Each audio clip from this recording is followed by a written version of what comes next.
Regionlarda və paytaxtda baş verən ən mühüm hadisələrlə tanış olacaqsınız.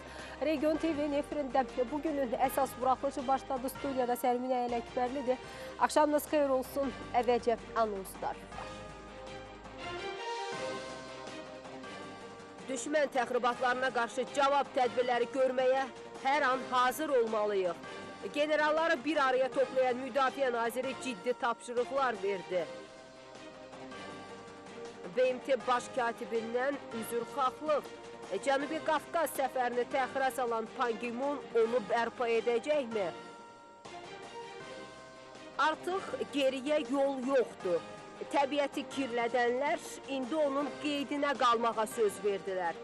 Paris razılaşması planetin gələcəyi üçün nələri vəd edir? Xəzərdə alovlanan Rusiya tankerində yanğın söndürüldü. Bir nəfərin taleyinənsə hələ də xəbər yoxdur. İstifadəsiz torpaqlara nəzarətin gücləndirilməsi təsərrüfatçını hərəkətə gətirdi. 48 fut yerin yararsız bir torpağıdır. Təmizlənməyin xərci haradaysa 400-500 manat pul çıxacaq. Ata-babadan əkinçiliklə məşğul olan kəndli indi nə düşünür? Onu torpaqdan ayrı salan nədir? Onların yerində indi görüntüləri danışır. Yaxşı ki, dahilərin özlərinə yuxarıdan aşağı baxmaq imkanı yoxdur. İlk olaraq Azərbaycanda buna baxırlar, yəni milli mədəniyyətimiz olaraq tanıyırlar. Könlü balıq istəyənin quyruğu suda gərək. Bir balım qaldı, apaq tökürəm qozuma, qalır sərgət çıxadır. Suyla gələn faydanı yolda təhlükəyə çevirənlərdən xəbəriniz varmı? Gözdən, könüldən uzaq düşənlər, bura illərdir səsküyə həsrət qalıb. İndi ümid gələn ilədir. Bəli, bir daha axşamınız xeyir olsun. İndi təfərrüat ilə olacaq. BMT baş katibi Pan Ki Moon Cənubi Qafqaz regionuna səfərini təxirə saldığı üçün üzrxahlıq edib. Baş katib bununla bağlı Prezident İlham Əliyevə məktub ünvanlayıb. Məktubda deyilir, sizin şəxsi mövqeyiniz və liderliyiniz sayəsində Sivilizasiyalar Alyansının 7-ci qlobal forumu öz gələcək kursunu peşəkarlıqla müəyyən edəcək. Sizinlə birgə şəxsən qlobal forumda çıxış etməyi çox səbirsizliklə gözləyirdim və ümid edirəm ki, sizə video konferans vasitəsilə qoşula biləcəm. Səfərim zamanı həmçinin Dağlıq Qarabağ münaqişəsinin sülh yolu ilə həllində BMT-nin Minsk qrupuna ən yaxşı dəstək verə biləcəyini tərəflərlə müzakirə etməyə planlaşdırırdım. Ümid edirəm ki, səlahiyyətlərimiz başa çatmazdan əvvəl Azərbaycana səfərimin reallaşması üçün qarşılıqlı sürətdə digər münasib vaxtı müəyyən edəcəyik. Elə BMT baş katibinin də iştirak etdiyi mərasimlə uzun müddət üzərində iş gedən iqlim dəyişikliyi paktı imzalandı. Sənədi dəstəkləyən 170-dən çox ölkə arasında Azərbaycan da var. Sazişə görə inkişafda olan ölkələrə iqlim dəyişikliyi layihələrinin icrası üçün ildə 200 milyard dollar vəsait ayrılacaq. BMT-nin iqlim dəyişmələri üzrə çərçivə konvensiyasının Paris razılaşması 2015-ci ildə keçirilən iqlim dəyişmələri üzrə çərçivə konvensiyasına üzv ölkələrin 21-ci konferansında qəbul olunub. 2020-ci ildən bu tarixi paktı imzalayan 170-dən çox ölkə karbon emissiyalarını əhəmiyyətli həcmdə ixtisar etməyə məcbur olacaq. Paris paktına əsasən planetin 2 dərəcədən artıq istiləşməsinə yol verilməməlidir. İstixana qazları kəskin azaldılmalı, qlobal temperatur artımı 2 dərəcədən aşağı həddə saxlanmalıdır. Nəticələr hər 5 ildən bir təftiş ediləcək. Fransa prezidenti François Hollande'ın imzalama mərasimində dediyi kimi artıq geriyə yol yoxdur. Bu sənəd beynəlxalq hüquqda öz yeri olan öhdəliyə çevrilib. Mərasimdə fəxri qonaq qismində iştirak edən iqlim dəyişikliyi üzrə BMT-nin xoşməramlı səfiri Leonardo DiCaprio isə dünya ictimaiyyətinin diqqətini qlobal istiləşməyə çəkib. Biz artıq bir-birimizi təbrik edə bilərik.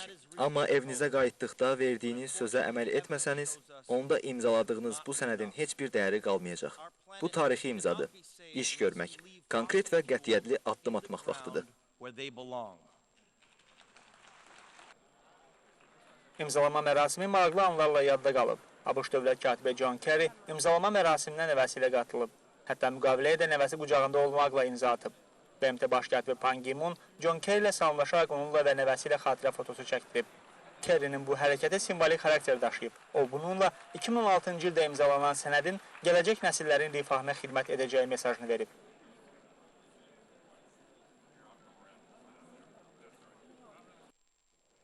Bir daha qeyd edək ki, Azərbaycan da BMT-nin iqlim dəyişikliyi prosesinə öz töhfəsini verən ölkələrdəndir. Artıq xeyli müddətdir ki, Heydər Əliyev Fondu və IDEA İctimai Birliyi ölkəmizdə ətraf mühitin mühafizəsi, yaşıllıqların salınması və bir sıra digər ekoloji layihələr həyata keçirir. Parisdə ötən ilin dekabrında keçirilən BMT konferansında İctimai Birliyin fəaliyyəti yüksək qiymətləndirilib. İşğal etdiyi Azərbaycan torpaqlarında ekoloji fəlakət yaradan Ermənistanın təxribatçı əməlləri növbəti dəfə beynəlxalq tribunadan səsləndirilib. Avropa Parlamentinin bu dəfəki dinləmələrində erməni hərbi birləşmələrinin cəbhədə yaratdığı gərginlik gündəmin ilk və sona qədər müzakirə edilən məsələsi olub. Avropa Parlamentinin üzvləri Ermənistanın Azərbaycanın tarixi torpaqlarını işğal etdiyini və tezliklə torpaqların sülh yolu ilə qaytarılmasının əsas şərt olduğunu irəli sürüblər. Avropa Parlamentində Ermənistan-Azərbaycan Dağlıq Qarabağ münaqişəsinə dair dinləmələr keçirilib. Avropa üzrə Liberallar və Demokratlar Alyansı siyasi qrupunun üzvləri Dağlıq Qarabağda çəkişmələrin eskalasiyası və bunun Avropa İttifaqı üçün narahatlıq doğuran səbəbləri ətrafında fikir mübadiləsi aparıblar. Avropa Parlamentinin üzvü Ivo Weigl Ağdamdakı Azərbaycanlıların köçkün şəhərciyinə səfərini yada salaraq münaqişənin tezliklə həll olunmasının vacibliyini vurğulayıb. O, Avropa İttifaqının ən yüksək səviyyədə məsələyə diqqət ayırmasının zərurliyini bildirib. Daha sonra çıxış edən Avropa Parlamentinin üzvü Hanno Takkula erməni təcavüzünün nəticələrinə diqqət çəkib, eləcə də silahlı birləşmələrin Azərbaycanın işğal olunan ərazilərdən çıxarılmalı olduğunu qeyd edib. Deputat Norika Nikolay da BMT Təhlükəsizlik Şurasının 4 qətnaməsini xatırladaraq erməni silahlı birləşmələrin Azərbaycan ərazilərindən çıxarılmalı olduğunu, münaqişənin həll prosesinin beynəlxalq hüquqa əsaslanmasının vacibliyini söyləyib. Dinləmələr zamanı Ermənistanı təmsil edən deputatlar müzakirələrin dayandırılmasına cəhd göstərsələr də buna nail ola bilməyiblər. İştirakçıların səsləndirdikləri fikirlərdə işğal faktı əksini tapıb. Avropa parlamentarilər Ermənistanın münaqişənin həll prosesini qəsdən uzatdığını və buna yol verməmək üçün Qərbin hərəkətə keçməli olduğunu bəyan ediblər. Düşmən təxribatlarına qarşı cavab tədbirləri görməyə hər an hazır olmalıyıq. Müdafiə naziri General Polkovnik Zakir Həsənov nazirlikdə keçirilən xidməti müşavirədə belə deyib.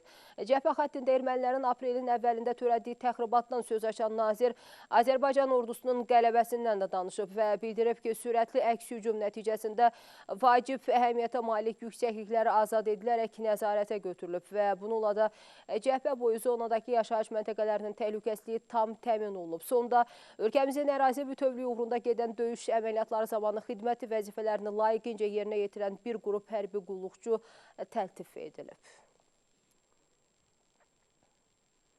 Başı təxribat əməllərinə qarşı Ermənistanda isə hökumət əleyhinə aksiyalar ara vermir. İrəvan polisi prezident administrasiyasında yürüyüş edən fəalların qarşısını kəsərək onlara qarşı zor tətbiq edib. Paytaxt polisi 42 nəfəri saxlayıb. Fiziki güc tətbiqi ilə birinci informasiya portalının operatorları Narek Barsagyan və Sevak Sogomyanın da həbs edilib. Aksiya iştirakçılarına dəstək verməkdə ittiham edilən media mənsublarının avadanlığı sındırılıb.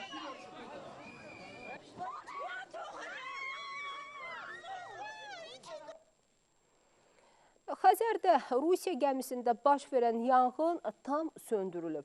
Fövqəladə Hallar Nazirliyi Dövlət Dəniz Administrasiyası və Azərbaycan Dövlət Dəniz Gəmiçiliyi Qapalı Səhmdar Cəmiyyəti yanğınla bağlı birgə məlumat yayıb. Bildirilir ki, bugün səhər saatlarında Rusiya bayrağı altında üzən və Azərbaycanın Dübəndi limanından Türkmənistanın Alaca limanı istiqamətində yüksüz hərəkətdə olan tankerdə sahildən təqribən 110 kilometr məsafədə yanğın baş verib. Alovun söndürülməsinə Azərbaycana məxsus 3 gəmi və 3 helikopter də cəlb edilib. Tankerin 11 nəfər heyət üzvündən 10'u xilas olub, 1 nəfər baş mexanik isə itkin düşüb.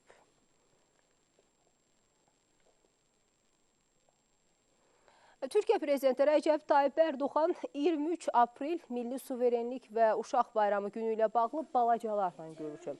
Ərdoğanı ziyarətə gələn şəhid oğlu Necib Can terrorla bağlı sual verərkən göz yaşlarını saxlaya bilməyib. Ənənəvi olaraq həmin gün Türkiyədə prezident vəzifəsi simvolik olaraq uşaqlardan birinə həvalə edilir və bu dəfə prezident adına ünvanlanan sualları Başaq Tahan cavablandırıb.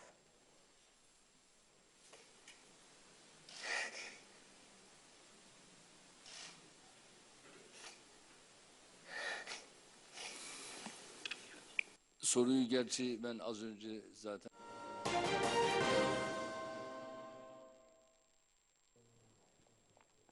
İstifadəsiz əkin aparılmayan torpaqların dövrəyə qaytarılması məsələsi son günlər yenidən gündəmə gəlib. Demək olar ki, bütün rayonlarda 1000 hektarlarla torpaq sahələri əkilmir.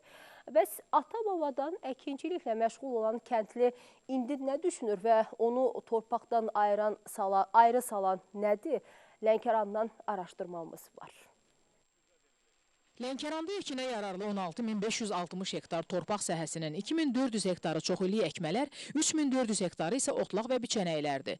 Ötən il rayonda 8100 hektarda əkin aparılıb, 3000 hektara yaxın torpaq səhəsi isə istifadəsiz qalıb. Rayonun Səpnəkəran kənd sakini Afət Babayevin 40 sot pay torpaq səhəsi var. Mülkiyyətçi uzun illərdir səhəsini əkib becərmir. Bunun səbəbini məhsul satışında çətinlik çəkməsi və eyni zamanda sularma problemi ilə əlaqələndirir. Avvallar yəni otlarla başladık burada, biraz yəni heyvandarlıqla məşğul olanda ot biraz yığdık, sonra pomidordan əkdik. O bizə yəni bazar tərəfdən xeyir olmadı deyə da məşğuliyyətimiz dayandırıldı. Kiçik torpaq sahəsində çəkdiyi zəhmətin az qazanclı olduğunu əsas gətirən kənd sakini təsərrüfatını birləşdirməyi və ya icarəyə verməyi düşünür. İndi məndə imkan yoxdur. İstəyən olsaydı mən öz torpağımı verərdim icarəyə. Əkərdi, becərdərdi imkanlı olanlar. Yəni mənə də oradan pay düşərdi. 60 sot pay torpağı olan, lakin əkin aparmayan Məmmədağa Əliyevin isə dediyinə görə torpağın çox hissəsi yararsızdır. Yararlı hala salmağa isə imkanı çatmır. 48 sotu yerim yararsız bir torpağıdır. Təmizləməyin xərci haradaysa 400-500 manat pul çıxacaq. Əkməyin, zədə kəpərin eləməyi artdıqdır da bu işi. Cərimələr və ya əlavə verginin tətbiqini düzgün saymayan ekspertlər hesab edir ki, bu vəziyyəti dəyişməyəcək. Torpaqların istifadəsiz qalmasının başlıca səbəbi isə bazarın olmamasıdır. Bizim bazarımız yoxdur. Yəni bunun bazarı olsa, əlbəttə payballı torpaqlardan geniş istifadə oluna bilər. Həm misal üçün başqa ölkələrə göndərə, bu da gəlir mənbəyi sayılır. Uzun illər istifadə edilmədikdə isə torpaqlar da yararsız hala düşür. Bu torpağı yararlı hala salmaq üçün buna xeyli miqdarda həm fəhlə qüvvəsi lazımdır, hər buna vəsait lazımdır. Ona görə həmin fermer adamlar bu torpağı becərməkdə çətinliklər görürlər. Elə bu minvalına bu torpaqlar biraz da yəni açıqdır, bu payballı torpaqlar yararsız hala düşürlər. Digər bir çıxış yolu isə kiçik torpaqların böyük təsərrüfatlar, kooperativlər şəklində birləşməsidir. Yaxşı olardı ki, əkilməyən torpaqlar, deyərdim yararsız torpaqlar, yəni dövlət tərəfindən deyəkmi, yəni iş adamı tərəfindən deyək ki, bunlar götürülsün, 5-10 nəfərin torpağı birləşdirilsin, bu torpağı əkin yaralı hara salıq və burada nə əkə və bundan nə götürək. Pərvanə Əliyeva, Hicran Şükürov, Lənkəran. Növbəti sujetimizin qəhrəmanı isə məhsuldarlığın bol olması üçün özünə məxsus yol seçib. Qubalı bağban Ramiz Kərimovun yetişdirdiyi almalar dadına, qiymətinə, hətta dərmanlamasına görə də başqa sortlardan fərqlənir. Özünü tamamilə Yaponiyadakı fermerlərə bənzədən bu təsərrüfatçı bağa vurduğu dərmanı elə ağacların özündən alır. Qubalı bağban Ramiz Kərimov bağını qeyri-adi üsulla dərmanlayır. Təsərrüfatçı alma bağlarının kimyəvi dərmanlarla müalicə olunmasının əleyhinədir. O, dərmanların xeyli qədər ziyanı da olduğunu bildirir. Ramiz Kərimov bağa atdığı dərmanı elə ağacların özlərindən əldə edir. Mokasako adlanan üsulu 10 il öncə Yaponlardan öyrənib. Bu cür dərmanlama meyvənin tərkibini və görünüşünü dəyişmir. Odun yığıb içərisinə, buraya kamera odun yığıb tüstü alırıq. Tüstünü biz bu suya çörüb, həmən tüstünün suyun ağaca atırıq kimi. Mən neçə illər atıram bundan, çox faydasını görmüşəm. Bağban bildirir ki, ağacların vegetasiya dövründə bu üsulla 5 dəfə dərmanlamaq kifayət edir. Onun qulluq etdiyi bir hektar ərazidə yerləşən alma ağacları da elə uzaq şərqdən gətirilib. Yapon alimi Sakurayın adını daşıyan alma sortu dadı ilə bütün alma növlərindən fərqlənir. Bazara çağırır meyvəni. Orta almanı kim alar bazarda? Hamısı o ki, keyfiyyətli məhsul olsun. Biz ona görə dərmanlama aparırıq ki, malıcılığa aparırıq ki, meyvəmiz keyfiyyətli olsun, sağlam olsun, bazarda da misal üçün sağlam meyvə olsun. Qubalı bağban çəkilən zəhmətin bəhrəsi olaraq Xəlil bol məhsul əldə etdiyini bildirir. O məhsulu əsasən paytaxtda təşkil edilən yarmarkalarda satır. Yerli sortlar bazarlarda 50 qəpiyə, hətta daha ucuz satılırsa, yapon almasının 1 kiloqramının 2 manata alıcısı var. Çingiz Vaqifoğlu, Cəfər Talib, Murad Əsgərov, Quba. Elə onlar da aldığı balıqların qiymətinin üzərinə 1-2 manat əlavə edərək satırlar. Əslində, ilk başda bu biznesin sadə prinsipləridir. Amma istənilən sahədə qazandığın pulu mütləq halal və vicdanla əldə etmək lazımdır. Bəlkə də günlərlə suda saxladıqları balıqları yol kənarında müştərilərə təklif edən satıcılar onun təhlükəsindən xəbərsizdirlər. Amma nəticə odur ki, faydalıdır deyə aldığımız bu məhsullar sağlamlığımız üçün sonradan ciddi problemlər yaradar. Bakı-Qazax avtomagistralının Yevlax rayonunun Aran qəsəbəsindən keçən hissəsinin kənarında müxtəlif növ balıqlar satışa çıxarılır. Burada balıq satışı ilə məşğul olanlar isə heç bir sanitar qaydaları yerinə yetirmirlər. Onlar satışa çıxardıqları balıqları yolun kənar hissəsindən 2-3 metr aralıda açıq şəkildə gün şüasının altında dəmir asılqanlardan asırlar. Bu balıqlar isə saatlarla öz müştərisini tapana kimi bu vəziyyətdə gözləməli olur. Gün ərzində satılmayan balıqlar isə növbəti gün yenidən satışa çıxarılır. Belə durub balım qaldı, apaq tökürəm, qozuma qalır, sərgə çıxadır.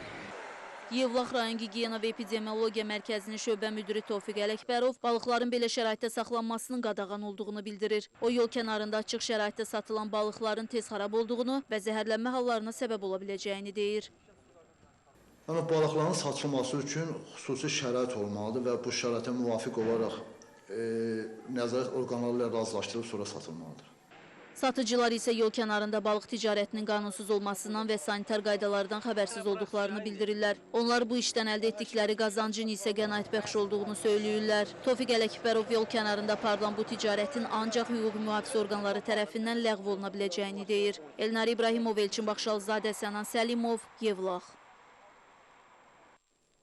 Hər halda bu kadrlardan sonra o balıqların satıcıları müştəri tapa bilməyəcək. Amma hazırda alıcı qıtlığı Gəncə bazarlarında müşahidə olunur. Həftələrdə eyni mənzərə və eyni avtomobillər. Söhbət maşın bazarındakı vəziyyətdən gedir. Alıcıların azlığı ilə satıcıların da bazara maşın çıxarmaq marağını azaldıb.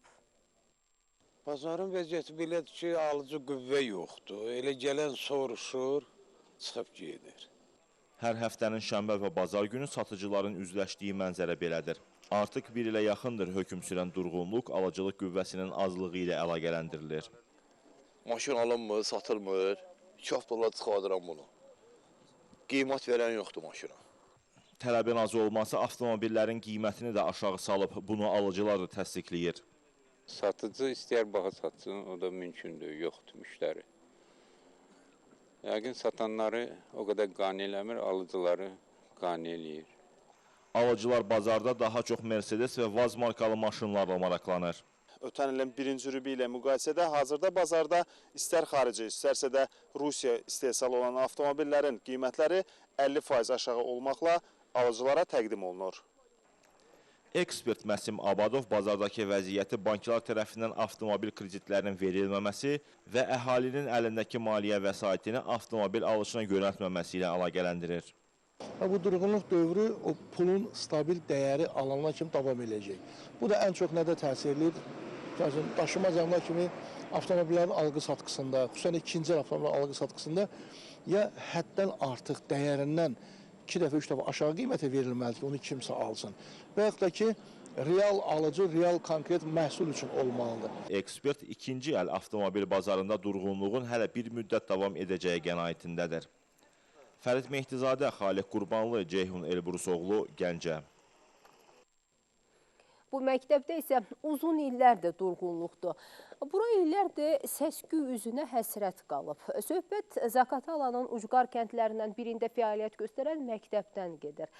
Təəccüblü də olsa, burada cəmi 2 şagird təhsil alır.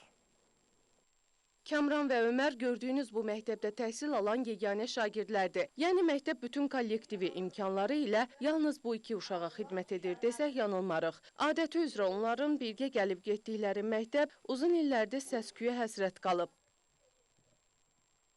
Zaqatalanın Ucqardağ kəndi olan Mişleş kənd məktəbi tədris üçün bütün lazımi imkanlarla təmin olunsa da, uşaqlar yaxın kəndlərə üz tuturlar. Bunun səbəblərindən biri kənddə əhalinin az olmasıdırsa, digər səbəbi bu məktəbdə təhsilin 4 illik olmasıdır. 19 ildir burada işləyirəm. Məktəbimizdə bu illərim 2 şagird var. Əvvəlki illərdə şagirdlərimin sayı olubdu 10 nəfər, 8 nəfər, 12 nəfər olan illərimiz də olubdu. Məktəb binası 2012-ci ildə baş verən zəlzələ zamanı qəzalı vəziyyətə düşsə də, ötən illərdə dövlət tərəfindən əsaslı bərpa olunub. Gözəl körpümüz də salındı. Körpü salınandan sonra biraz bizim həyat şəraitimiz düzdür, yaxşılaşıbdır. Gələcək illərdə yəqin ki, kəndin əhalisi artar. Yəqin ki, yaxşı olar, uşaqların sayı da artar. Zaqatala Təhsil Şöbəsindən verilən məlumata görə isə növbəti tədris ilində şagird qəbulu olmasa, məktəb bağlana bilər. Sevda Rəsulqızı, Vüsalə Cərçiyeva, Bəşir Rəhimov, Zaqatala.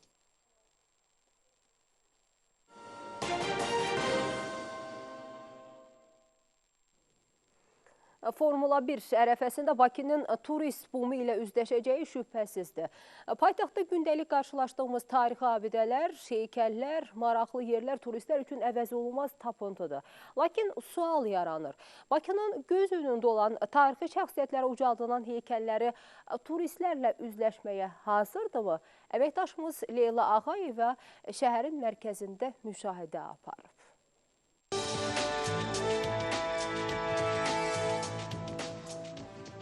Turistləri qarşılamağa hazırlaşan paytaxtdakı heykəllərin bugünü reallıq göz qabağındadır. Yaxşı ki, dahilərin özlərinə yuxarıdan aşağı baxmaq imkanı yoxdur. Yoxsa...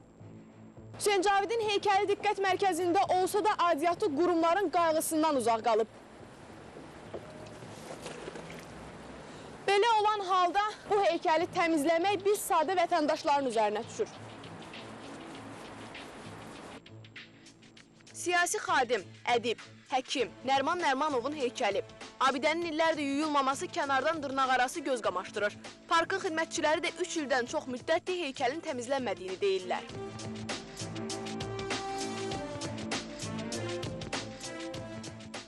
Öz görkəmindən utanan dahi mütəfəkkirlərdən biri də yəqin Cəfər Cabbarlı olardı. Sovet dramaturgiyasında realizmin banisi olan Cəfər Cabbarlı indi deməyə söz tapmazdı. Çünki onun yerinə görüntülər danışır. Quşlar və yaxud da toz zad qonursa, bu əlbəttə ki, pisdir. Buna gəlib baxılsın. Baxılsa daha yaxşı olar. Bizi təmsil eləyir də, əsas o ki, Azərbaycanı təmsil eləyir. Turistlər gələndə ilk olaraq Azərbaycana buna baxırlar. Yəni, milli mədəniyyətimiz olaraq tanıyırlar. Ona görə də çalışmalıyıq elə qoruyaq ki, yəni, istər-istəməz onlar gələndə onların diqqətini çəkən məhz onlar olurdu. Buna baxmalıdırlar. Onlar bizim tariximizdir. Onlar bizim həm keçmişimiz, həm bugünümüzdür. Biz onları öyrənə-öyrənə gəlirik. Görünür, dahi mütəfəkkir Məhəmməd Füzulinin dövründə tarixi şəxsiyyətlərə qoymuş heykəllərə xüsusi hörmət olub. Ən azından onlar belə baxımsız vəziyyətdə qalmayıblar. Əks halda Məhəmməd Füzuli yazdığı şikayətnamə əsərinə bu məqamı da əlavə edərdi. Bu tarixi şəxsiyyətlər bizim tariximiz olduğu kimi bugünümüz və gələcəyimizdir. Biz isə tariximizə, bugünümüzə və gələcəyimizə belə hörmət qoyuruq. Əks halda ölkəyə gələcək minlərlə turistə dahilərimizi bu vəziyyətdə təqdim etməzdik. İndi gəl turistlərə başa sal ki, ay Avropalı, ay Rus, bu sən başa düşdüyün məsələ deyil. Leyla Abbasova, Fərdəlzadə, Bakı. Qeyd edim ki, Region TV olaraq bu məsələni daim nəzarətdə saxlayacaq və ta o vaxta kimi abidələrimiz də tariximiz kimi parlaq olsun. 2016 Avropa Gənclər Paytaxtı seçilən Gəncədə bu il yüzlərlə qonağı qarşılamağa hazırlaşır. Avropalı qonaqlara məxsusi olaraq bu tədbir üçün toxunan Azərbaycan xalçaları təqdim ediləcək. Hazırda həmin xalçalar üzərində iş gedir. Əməkdaşımız Gülnar Fazil qızı bu sənət əsərlərinin ərsiyə gəldiyi Gəncə Dövlət Rəsm Qalereyasının xalça tədris mərkəzində olub. Azərbaycan qədim və zəngin mədəniyyətə sahib bir ölkədir. Xalçaçılıq sənəti də bu mədəniyyətin bir hissəsi kimi bugün də yaşadılır. Gəncə isə əsrlər boyu füsunkar xalçaların toxunduğu bir məkan kimi tanınıb. Bir neçə həftə sonra gənclər paytaxtına gələn Avropalı qonaqlar da bunun şahidi olacaq. Onlara təqdim ediləcək xalçalardan biri Gəncə Qazax bölgəsinə aid ornamentlərlə bəzədilib. Ölçüsü böyük olmayan bu xalça 45 günə toxunub. İkinci xalçanın üzərinə isə Gəncə 2016 Avropa Gənclər Paytaxtı loqosu işlənir. 60-ın 70-ə olacaq, yəni 60 uzunu 70. Yəni bu 2 həftə toxunur. İkinci həftəyə Allah qoysa başa gələcəkdir. Prosesə təcrübəli xalçaçılarla yanaşı mərkəzin kiçik üzvləri də cəlb olunub. Həm də onların hamısı bu işə böyük məsuliyyətlə yanaşır, həvəslə çalışırlar. Məsələn, başı işə qarışan bu xanım Fatma Babayeva gələcəkdə toxuyacağı xalçalar üçün yeni naxışlar fikirləşir və əvvəlcə onların miniatür formasını yaradır. Əlil Qadınlar Cəmiyyətinin üzvü olan Fatma 10 ildən artıqdır ki, toxuculuqla məşğuldur. Bu illər ərzində bütün xalçaları böyük həvəslə toxuduğunu, ilmələrə ürəyinin bir parçasını qoyduğunu deyir. Çünki xalçanı toxuyarkən ürəkdən, yəni həvəslə toxumaq lazımdır. Çünki xalçanı nə qədər həvəslə toxusan, o qədər də gözəl olur. Bəlkə də elə bu həvəs, bu ürək belə gözəl edir Gəncə xalçalarını. Əl əməyi, göz nuru ilə başa gəldiyi üçün bu qədər dəyərlidir Azərbaycan xalçaları. İndi bu gənclər həmin dəyəri yaşatmaq və Avropaya təqdim etmək üçün çalışır.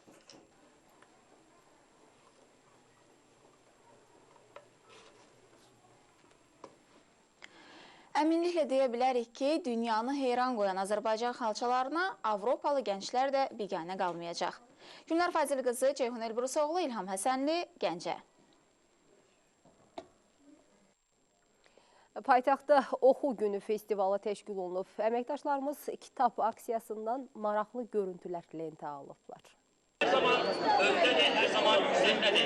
Ən kiçiyindən böyüyünə qədər hər kəs əlindəki kitabı havaya qaldırır. Məktəblilərin, gənclərin mütaliəyə marağını artırmaq üçün təşkil edilən Oxu Günü festivalında 10 minə yaxın kitab nümayiş olundu.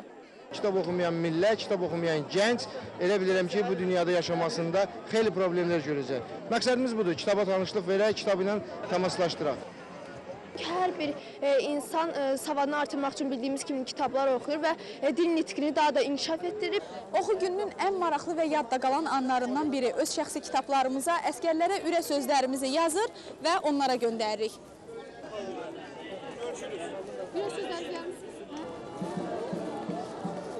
Çox sağ olun.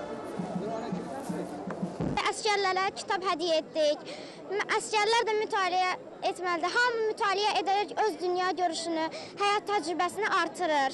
İnşallah onlar sağ-salamat arxaya dönərlər. Biz onları gözləyirik. Biz sizə çoxlu güvənirik və Allahdan arzulayırıq ki, sağ-salamat öz valideynlərimizin yanına gələsiniz. Gəlmişik ki, əsgərlərə ürək sözlərimizi yazıb, kitaba verirdik.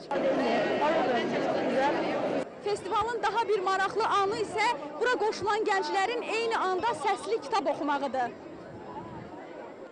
Gəlin birgə oxuyaq şüarı ilə təşkil olunan Oxu Günü festivalında iştirakçılara 3 minə yaxın kitab hədiyyə verildi.